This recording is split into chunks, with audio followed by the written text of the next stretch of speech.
Kela. Kenapa itu CMH-nya hilang? Apanan udah jadi mahasiswa?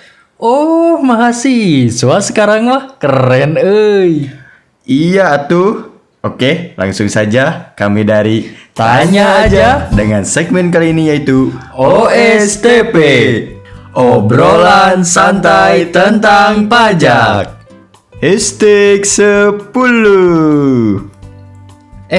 Ada si bro lagi nih. Gimana bro? Sehat nih? Alhamdulillah, sehat bro. Mau ngobrolin pajak lagi nih datang ke sini? Yoi bro, biar makin expert nih. Oke.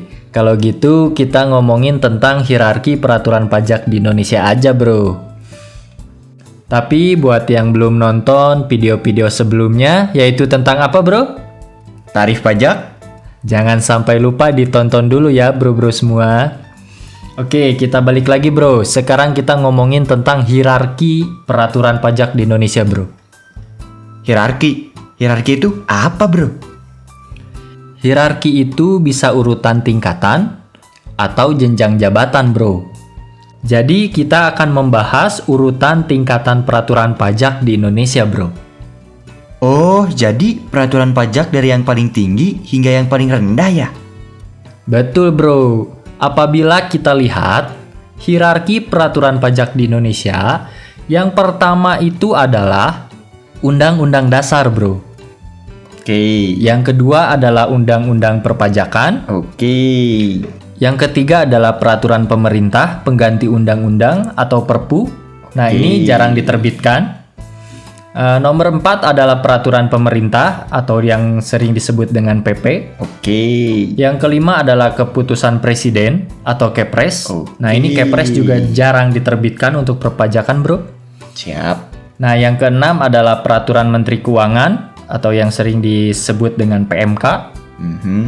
Yang ketujuh adalah Keputusan Menteri Keuangan atau yang sering disebut dengan KMK. Yang kedelapan adalah Peraturan Dirjen Pajak atau yang sering disebut dengan PERDJP. Yang kesembilan adalah Keputusan Dirjen Pajak atau yang sering disebut dengan KEPDJP. Oke. Dan yang terakhir adalah Surat Edaran Dirjen Pajak bro atau yang sering disebut dengan SE. Nah ini bro, jadi bisa lihat ya bro ya, ini merupakan hierarki peraturan pajak di Indonesia bro. Nih ada 10 ya, yang paling tinggi adalah Undang-Undang Dasar gitu ya, dan yang paling rendah adalah Surat Edaran Dirjen Pajak tadi bro. Yang berwenang menetapkan atau mengesahkan undang-undang dan peraturan di bawahnya siapa bro? Yang berwenang menetapkan atau mengesahkan itu adalah yang pertama nih bro. Kalau untuk Undang-Undang Dasar itu adalah MPR bro. Oke. Nah, kalau untuk Undang-Undang Perpajakan, yang mengesahkannya itu adalah Presiden. Sama seperti Peraturan Pemerintah Pengganti Undang-Undang atau Perpu, itu juga Presiden. Peraturan Pemerintah pun Presiden, dan keputusan Presiden pun yang mengesahkan adalah Presiden, bro. Lalu, siapa lagi, bro? Selanjutnya adalah untuk Peraturan Menteri Keuangan atau PMK, yang mengesahkannya adalah Menteri Keuangan. Begitu juga dengan keputusan Menteri Keuangan.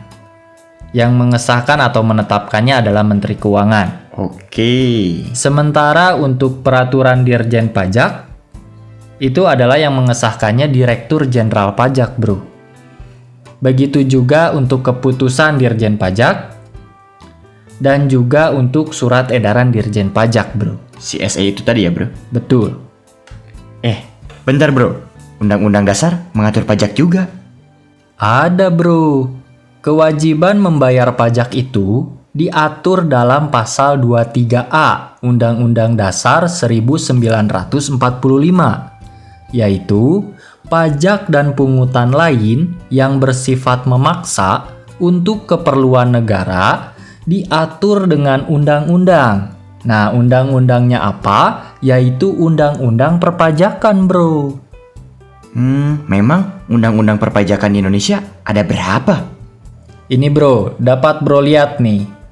Undang-Undang Perpajakan di Indonesia. Yang pertama itu adalah Undang-Undang Ketentuan Umum dan Tata Cara Perpajakan, bro, atau yang sering disebut dengan Undang-Undang KUP.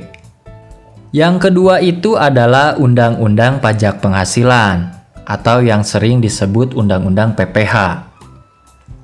Yang ketiga adalah Undang-Undang Pajak Pertambahan Nilai dan Pajak Penjualan atas Barang Mewah, atau yang sering disebut Undang-Undang PPN dan PPNBM, bro. Bentar. Kok PPN N-nya gede sih, bro? Dan PPNBM N-nya kecil. Kenapa tuh? Karena kalau PPN itu adalah pajak pertambahan nilai. Sementara kalau PPNBM itu adalah pajak penjualan, bro. Oh gitu ya, bro. Lanjut, bro. Siap. Nah ini bro, yang keempat ada Undang-Undang Pajak Bumi dan Bangunan, atau yang sering disebut dengan Undang-Undang PBB. Yang kelima adalah Undang-Undang Penagihan Pajak dengan Surat Paksa, atau yang sering disebut dengan Undang-Undang PPSP, bro.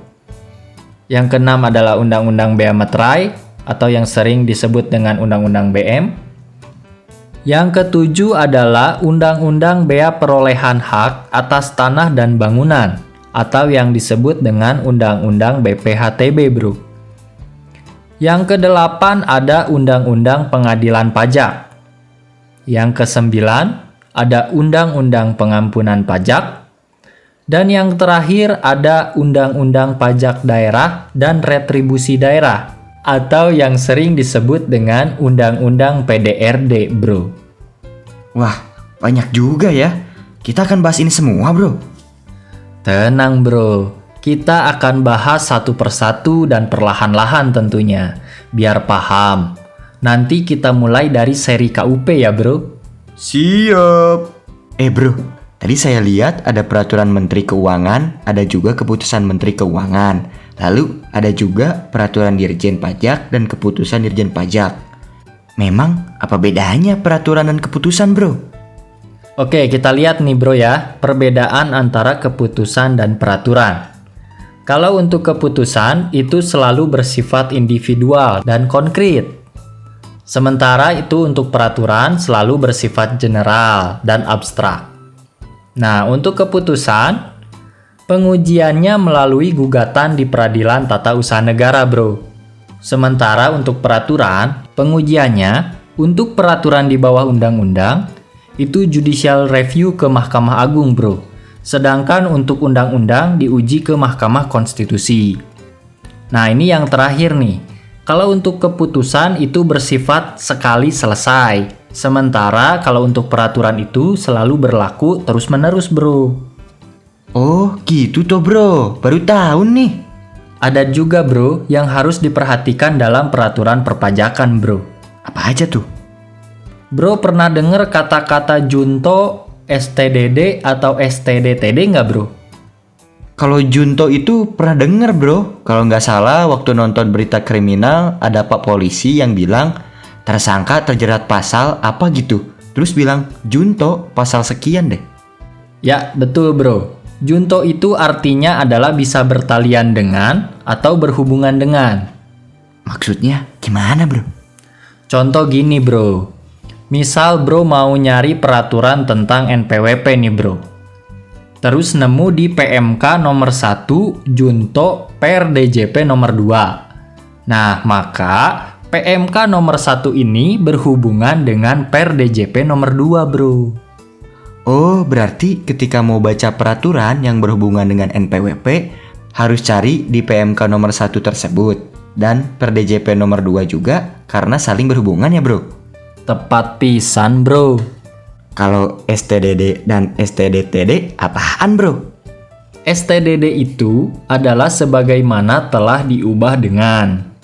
Nah, kalau untuk STDTD adalah sebagaimana telah diubah terakhir dengan. Oh, gitu ya. Kalau STDD itu peraturannya baru diubah ya, bro.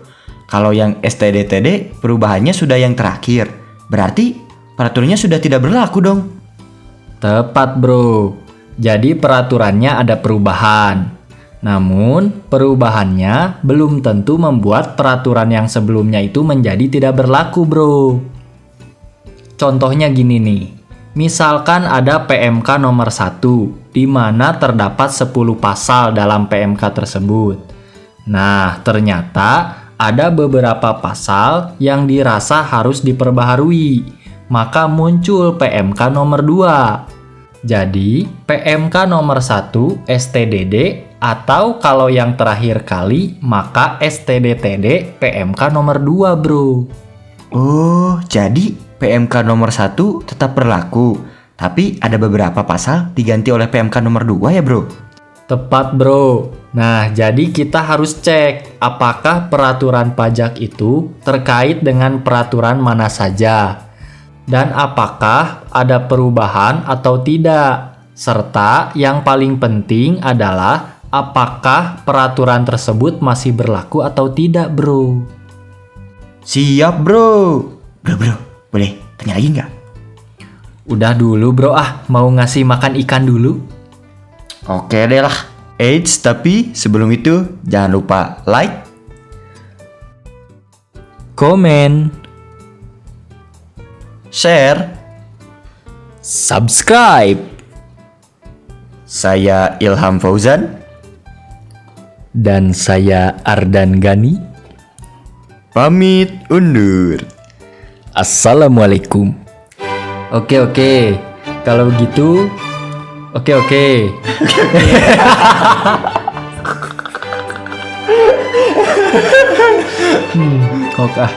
Apabila kita lihat hierarki perut Stomach gitu.